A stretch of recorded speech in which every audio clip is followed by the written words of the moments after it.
Do you think your work from home pivot was a miscalculation, given there's been no bump, particularly among women?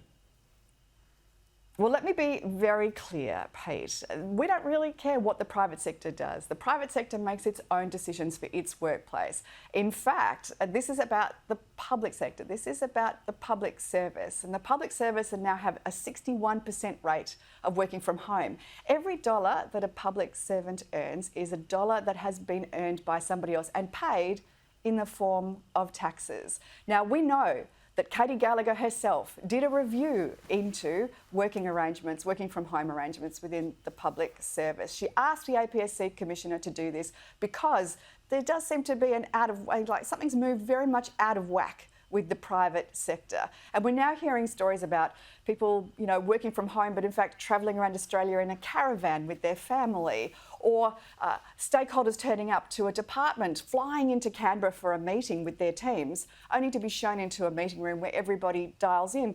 That doesn't meet the expectation of But on the taxpayers. whole, though, I mean, the Productivity Commissioner says it can benefit the economy. Will always remain.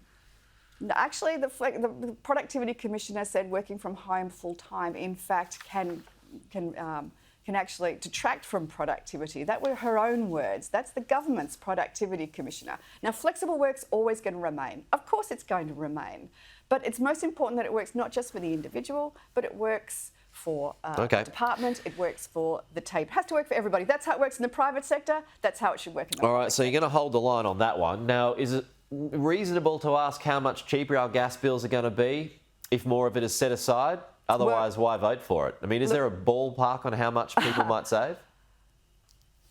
Don't you think that it's so important to have a policy on gas that you can actually deliver on? Because let's face it, Anthony Albanese's energy policy, not only have they gone silent on energy policy, but in fact they've ripped up the modelling that they used prior to the last election, where they promised 97 times to reduce your energy bills by $275. Right, so you're not making that promise. So that is gone. We've come out with an alternative, a genuine policy that will inject more supply of gas into our system, bringing prices down as quickly as possible. That's the most important thing. And it's a genuine plan that's been worked up with industry, in conjunction with industry, so that we know that it can be done. All right. A gas reservation has worked in West Australia. It's going to work on the East Coast as well. The most important thing is we bring those energy prices down soon. Okay. And more importantly, in the long term, we have a vision to replace dirty coal-fired power stations as they retire with clean, zero-emissions nuclear energy. I've got to go, Jane, but just a final one here.